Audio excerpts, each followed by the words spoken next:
오늘 우리 예배 공동체에게 주시는 하나님 말씀 같이 보십니다. 마태복음 13장 마태복음 13장 24절로 33절에 있는 말씀, 우리 한 말씀씩 같이 교독을 하도록 하겠습니다. 마태복음 13장 24절 말씀 제가 먼저 봉독합니다. 예수께서 그들 앞에 또 비유를 들어 이르시되 천국은 좋은 씨를 제 밭에 뿌린 사람과 같으니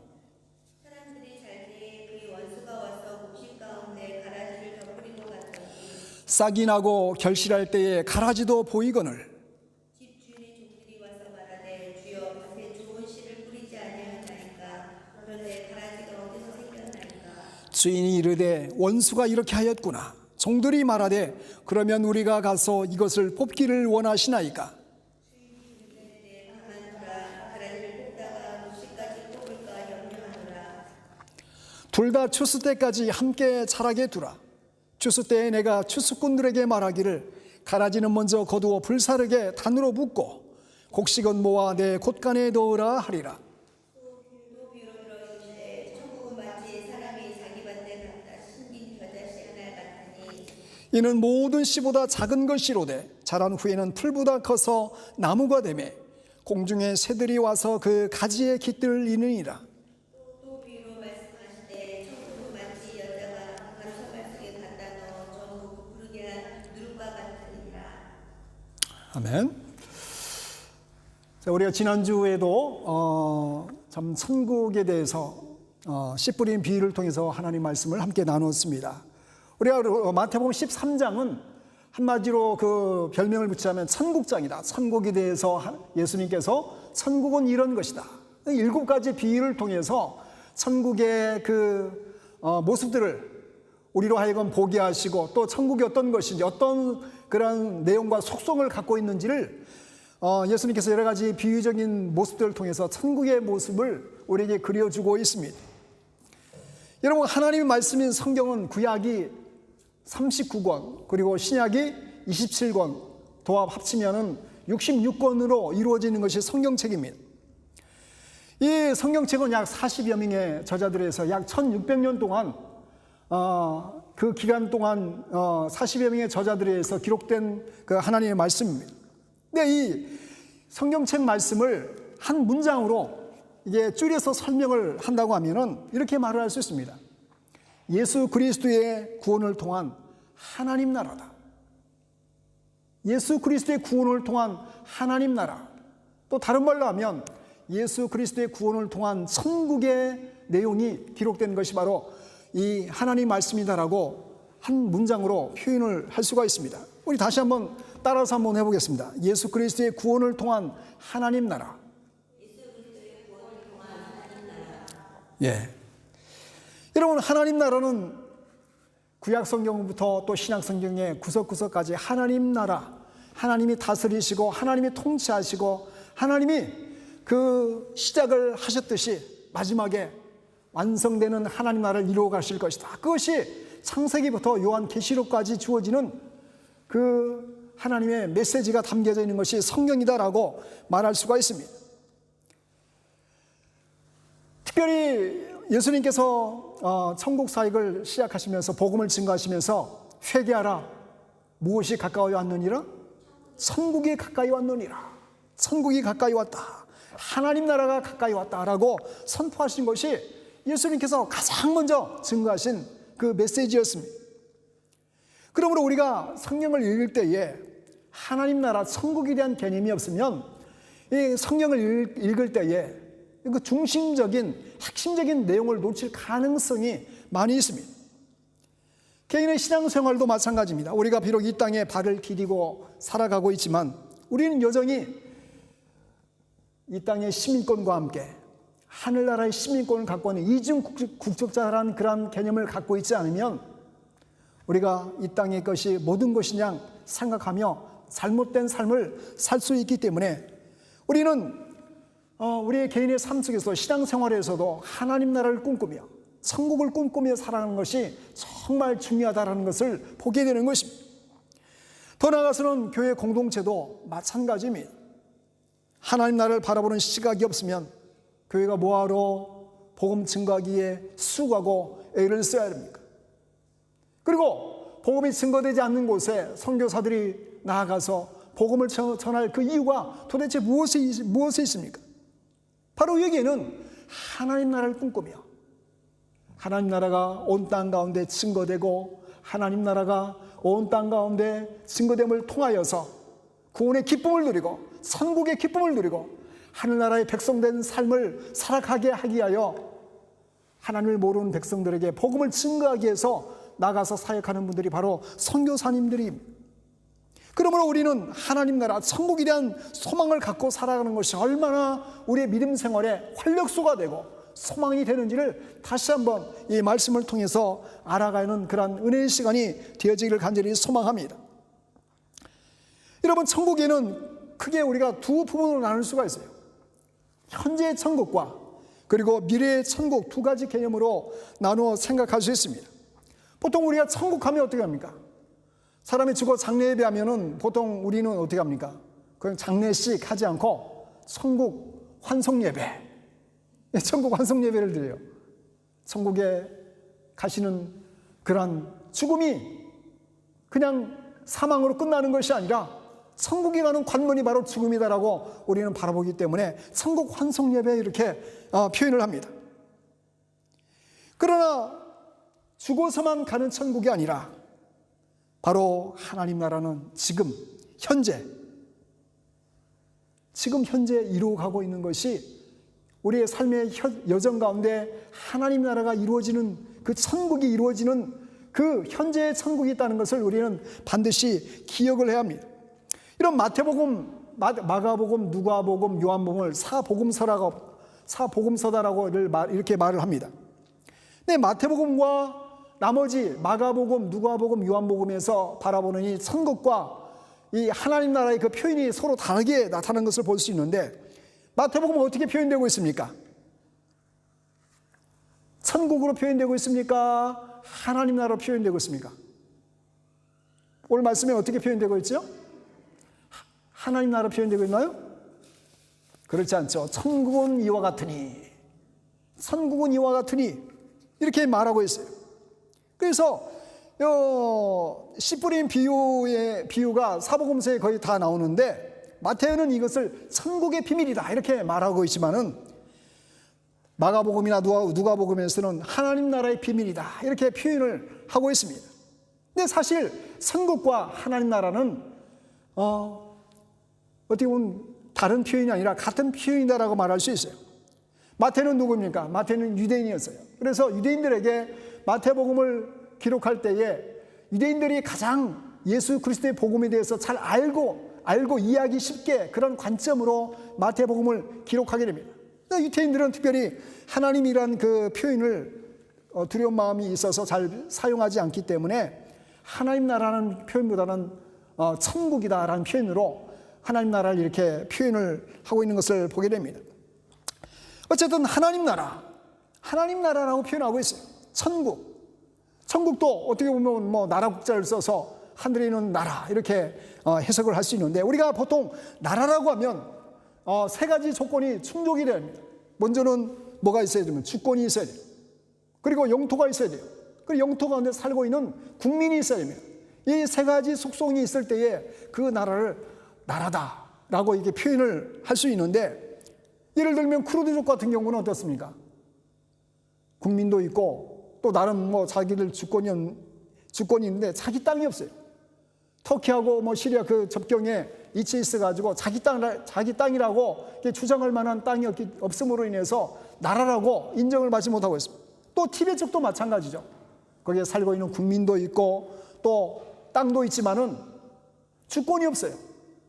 중국에서 다 모든 뭐 관리를 파송하고 외교권을 다 행사하고 군사권도 이제 행사하기 때문에 티베트 같은 경우는 주권이 없음으로 인해서 세계에서도 나라로 인정을 받지 못하고 있는 것을 보게 됩니다.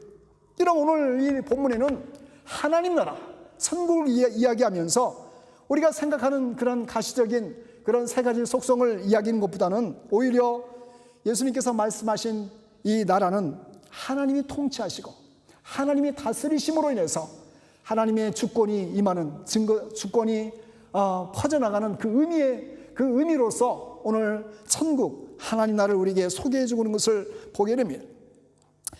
그럼 특별히 신학자 가운데 하나님 나라의 개념 정리로 사계적인 그런 신학자가 된 분이 있는데 오스카 쿨만이라는 교수입니다. 이 오스카 쿨만 교수가 쓴 책 중에 그리스도와 시간이라는 책이 있어요. 그리스도와 시간이라는 책이 있는데 이 책을 통해서 오스카 쿨만이 이렇게 이야기를 합니다. 하나님 나라는 이미 임하였지만 아직 완성된 것은 아니다. 이 뭐 단순한 표현 같지만은 이 엄청난 영향을 끼친 그런 한 문장입니다. 하나님의 나라는 이미 임하였지만 그러나 아직 완성된 것은 아니다. 하나님 나라가 이미 너에게 임하였느니라. 마태복음 12장 28절에 주님께서 그렇게 말씀을 하십니다. 이미 너에게 현재 진행형으로 너의 삶의 자리 가운데 복음이 증거되고 복음을 듣고 하나님의 자녀가 되면 이미 하나님의 나라가 너에게 임하였다. 그것이 예수님의 메시지예요. 그리고 천국은 신노하는 자가 얻게 될 것이다 라고 예수님께서 말씀하시면서 예수님의 그 복음을 통해서 천국이 증거되고 하나님 나라가 확장되는 것을 말씀을 해주고 있습니다.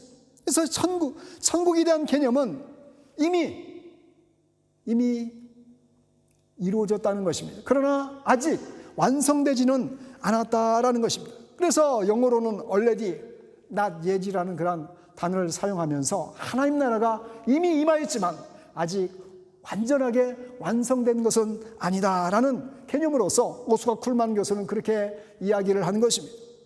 여러분, 이 오스카 쿨만 교수가 이야기한 이 하나님 나라에 대한 개념을 가장 잘 이해하기 쉬운 설명이 역사적인 그 사건 가운데 있습니다. 2차 세계대전 가운데 그럼 D-Day와 V-Day라는 말을 들어봤을 거예요. D-Day와 V-Day.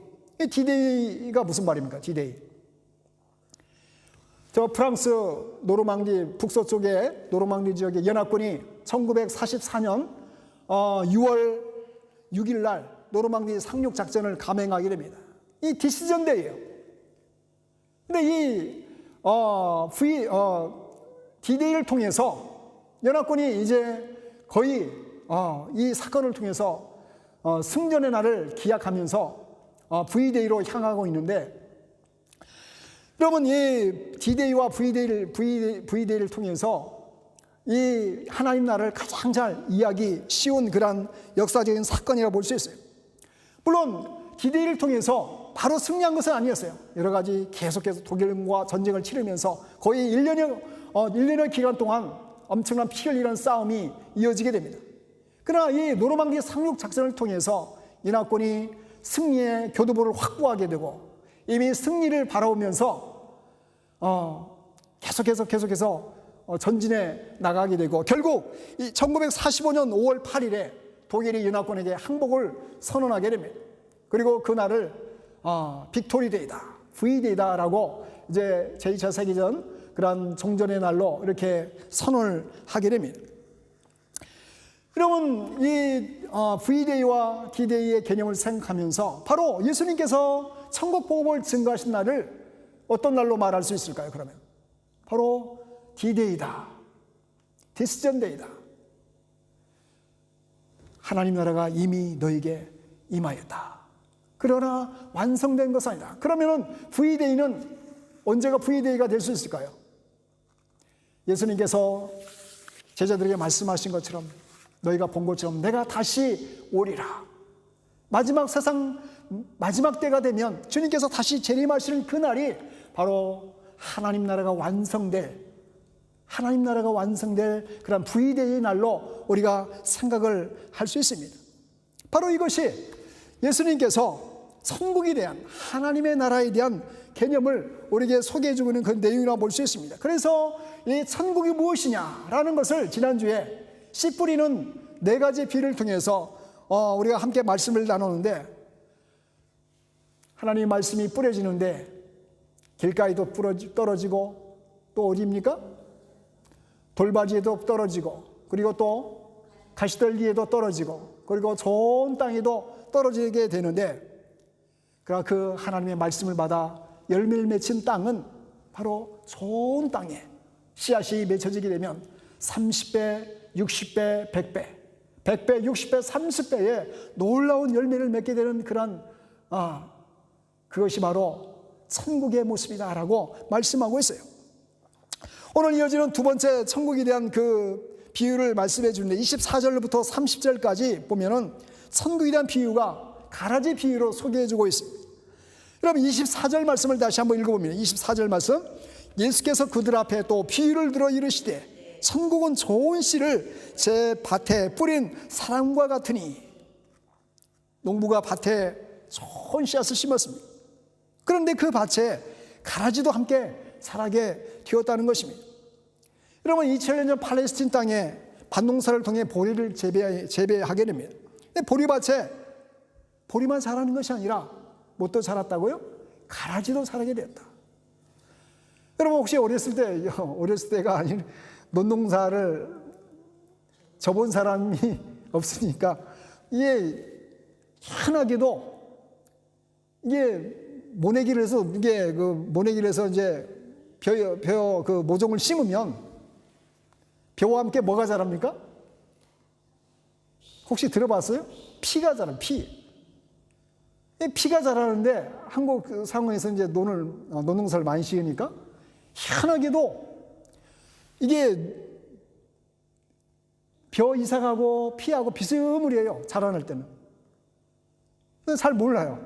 근데 이놈이 피가 한 이만큼 더 빨리 자라고 생명력도 강하고, 그래서 수확하기 전에 이제 피를 뽑고 수확을 하게 되는데, 이 팔레스틴 땅 2000년 전에도 이 보리를 심으면 가라지가 함께 자라게 된다는 거죠. 가라지. 근데 가라지가 약간 독 성분이 있어가지고 이 보리와 함께 같이 수확을 하게 되면, 같이 먹게 되면 구토를 하게 되고 또 설사를 하게 되고 또 토를 하게 되는 그러한 그 독성분이 있음으로 해서 그것을 가라지를 독보리다라고 그때 당시 사람들은 그렇게 이야기를 했다고 합니다. 여러분 예수님께서는 이 가라지 비유를 통해서 하나님의 택한 백성인 좋은 씨와 그리고 복음에 대해서 귀를 막고 듣지 않은 그 불신자를 천국의 모습은 바로 이와 같다라고 설명을 하고 있는 것입니다. 마지막 추수 때가 되면 좋은 씨의 열매와 가라지의 열매가 어떻게 된다는 거예요? 확연하게 구분이 된다는 거죠. 좋은 씨의 열매는 그것이 전혀 해롭지 않지만은, 그러나 이 가라지 열매는 결코 함께 먹을 수 없는 것이기 때문에 결국은 그 가라지를 뽑아서 버리게 되는 그 일들이 마지막 때에 있어질 것입니다. 바로 그것이 하나님 나라의 백성과 하나님 나라를 꿈꾸지 못하는 이 세상 사람과의 본질적인 차이를 이렇게 예수님께서는 비유를 통해서 설명을 해주고 있는 것입니다. 여러분, 그러므로 우리가 정말로 이 좋은 씨의 열매와 같이 하나님의 자녀가 된다는 것이 얼마나 귀한 것인지를 마음속에 새겨야 됩니다. 주 예수를 구세주로 믿고 천국의 소망을 품고 좋은 씨와 같은 믿음의 씨앗이 우리의 마음밭에 믿음의 씨앗이 자라서 좋은 열매가 맺히는 그런 하나님의 자녀가 되는 것이 얼마나 귀한 것인지를 예수님께서 이 가라지 비유를 통해서 우리에게 천국은 바로 그런 것이다 라고 설명을 하고 있는 것이죠. 그리고 세 번째 비유가 뭐니까 31절부터 32절에 보니까 겨자씨 비유를 하고 있습니다. 우리 31절, 32절 우리 두 구절 말씀 같이 한번 읽어봅니다. 또 비유를 들어 이르시되 천국은 마치 사람이 자기 밭에 갖다 심은 겨자씨 하늘 같으니 이는 모든 씨보다 작은 것이로되 자란 후에는 풀보다 커서 나무가 되며 공중의 새들이 와서 그 가지에 깃들이느니라. 혹시 공평제 겨자씨 씨앗 혹시 직접 보았습니까? 터키 쪽은 있을지 모르는 겨자나무가. 이 겨자는 팔레스틴에서 자라는 1년생의 풀입니다. 씨앗 중에 정말 작은, 여러분 요 깨알 혹시 직접 봤느냐고. 깨알, 갈지 않은 깨알, 정말 작잖아요. 깨알이. 근데 깨알보다 조금 더 비슷한 조금 더 작을 정도로 아주 작은 씨앗입니다. 근데 이 겨자씨 씨앗을 심으면 작게는 1m, 크게는 3m까지 크게 풀처럼 자라다가 나무처럼 이렇게 크게 자라는 것이 바로 이 겨자나무입니다. 하나님 나라의 복음이 처음에는 볼품없이 그냥 뭐 별것 아닌 것 같지만은 여기에 생명력이 있어서 자라게 되면 1m, 3m까지 자라게 돼서 많은 새들이 깃들이는 큰 나무로 자라갈 것을 예수님께서 비유를 통해서 천국은 바로 이런 속성을 갖고 있다라고 말씀하고 있습니다. 2000년 전 예수님께서 천국 복음을 증거했을 때 회개하라 천국이 가까이 왔느니라. 이 천국 복음이 팔레스틴과 갈릴리 호수 인근에 전파되었습니다. 처음에는 이 복음이 미미하게 심겨졌지만 전 세계에 이 복음이 흩어 퍼져 전파되게 됩니다. 그리고 온 세계를 변화시키는 권능과 능력의 복음으로 퍼져나가게 됩니다. 여러분 영국마도 완전히 벌써 기독교 그 역사가 오랜 역사를 갖고 있지 않습니까? 지역마다 하나님의 교회가 세워지는 것을 보게 되고 우리나라만 해도 여러분 특별히 개신교 같은 경우는 제가 말씀 주면서 카운트를 해보니까 약 135년이 됐어요. 19세기 말에 조선 땅에 정말로 동방의 그 작은 나라 그 조선 땅에 하나님의 복음을 가지고 많은 선교사들이 들어와서 복음이 증거되게 됩니다. 그 세월이 135년이 흘러갔습니다. 물론 100%는 아니지만은 그리고 한국 사이에 기독교의 영향력이 또 교회의 영향, 그리스도인들의 영향력이 정말로 무시할 수 없는 그런 나라가 바로 우리나라입니다. 여러분 기독일보에 보니까 2018년도 선교사 파송 집계 결과를 보니까 2018년도 12월까지 통계 자료를 보면 177국에 선교사를 파송을 했습니다. 그 나라에 파송된 숫자가 27,993명이 파송되어서 선교 사역을 감당하고 있는 나라가 되었습니다. 135년 전에 과연 이 은둔의 나라 조선 땅에 복음이 정말 증거될까? 그런 마음으로 복음의 씨앗이 심겨져서 지금 놀라운 그런 복음을 증거하는 나라가 우리나라 대한민국이 된 것을 보게 됩니다. 여러분 천국 복음이 증거되면 처음에는 참 미약하게 보이고 특별히 한 개개인의 삶 속에 내가 예수님 바로 믿으면 내 가정이 바뀌어질까? 바뀌어집니다. 나로 말미암아 부모님이 나로 말미암아 형제 자매가 예수 그리스도를 영접하게 됩니다. 저희 가정도 저희 부모님이 제가 초등학교 5학년 때 처음 그 전라북도 장수 식천리 그 조그만 동네에서 곤양교회 흙벽돌을 갖다가 구워가지고 한참 이게 쌓았던 그런 조그만 그 시골교회에서 우리 어머니께서 처음 예수를 믿었어요. 7남매가 예수를 믿게 되고 또 아버님도 결국 예수님을 영접하게 됩니다. 여러분 바로 이런 겨자씨와 같은 그런 천국의 속성이 있음을 예수님께서 우리에게 말씀하시면서 중요한 것은 거기에 생명력이 있으면 아무리 겨자씨가 많아도 말라 비틀어진 생명력이 없는 겨자씨라면 그런 일들을 감당하지 못할 것입니다. 그러나 그 겨자씨가 살아있으면 반드시 땅에 심겨지면 자라고 많은 새가 깃들이는 큰 나무로 자라갈 것임을 예수님께서 오늘 이 천국의 모습을 겨자씨를 비유해서 말씀하고 있습니다. 그리고 네 번째 천국의 비유를 누룩의 비유를 하고 있습니다. 33절 말씀 제가 읽어봅니다. 또 비유로 말씀하시되 천국은 마치 여자가 가루 서말 속에 갖다 넣어 전부 부풀게 한 누룩과 같으니라. 천국이 누룩과 같다는 것입니다. 이 누룩이 무엇입니까? 혹시 빵을 구워 보신 분, 빵을 구울 때 보면은 누룩의 그 효능이 얼마나 중요한지를 알게 됩니다. 아무리 밀가루 반죽을 해도 누룩을 넣지 않으면 발효가 되지 않습니다. 발효가 되지 않은 빵을 구우면 어떻게 됩니까? 딱딱해서 먹을 수가 없어요. 오늘 본문에 보니까 여자가 가루 서말 속에 갖다 넣어 전부 부풀게 한 누룩과 같다라고 천국을 말씀하고 있는데 이 서말이라는 것은 그 리터로 환산해 보면 약 39.39리터 정도 되는 39.39리터. 여기에다가 누룩을 집어넣게 되면 그래서 빵을 굽게 되면 약 160명 정도가 빵을 먹을 수 있는 분량으로 부풀어진다고 하는 거예요. 결코 적지 않은 양이 그 누룩에 들어감으로 인해서 우리가 누룩을 보면은 뭐 이게 그런 효능이 있을까? 이렇게 이것이 그렇게 변화시키는 힘이 있을까? 그렇게 생각할 수 있지만은 가루 속에 그것이 누룩이 들어가게 되면 부풀어지고 그래서 맛있는 그런 빵으로 바뀌어지는 그런 능력이 누룩 가운데 있다. 바로 천국은 그런 것이다 라고 말씀하고 있는 것입니다.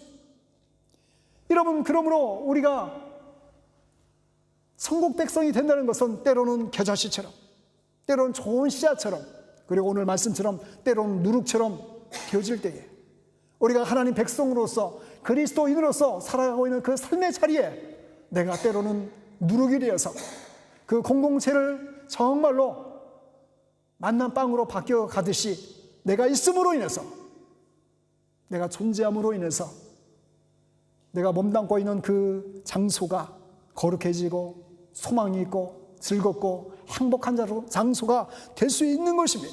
바로 그것이 천국을 꿈꾸는 하나님 자녀의 삶의 자리임을 예수님께서 우리에게 말씀해 주고 있는 것입니다.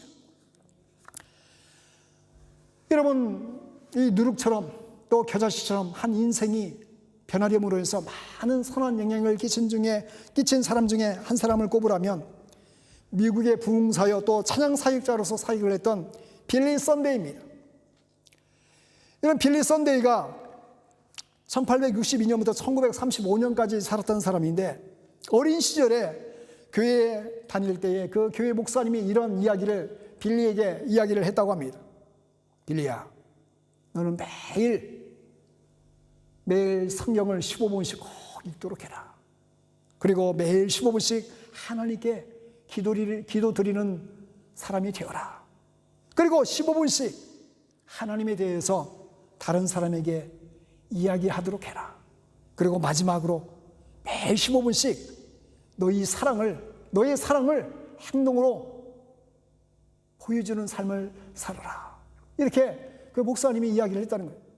이 빌리 선데이가 이 목사님께서 하신 말씀을 마음속에 새기고 평생 좌우명으로, 삶의 좌우명으로 이 목사님의 말씀을 가슴에 담고 살았다는 것이.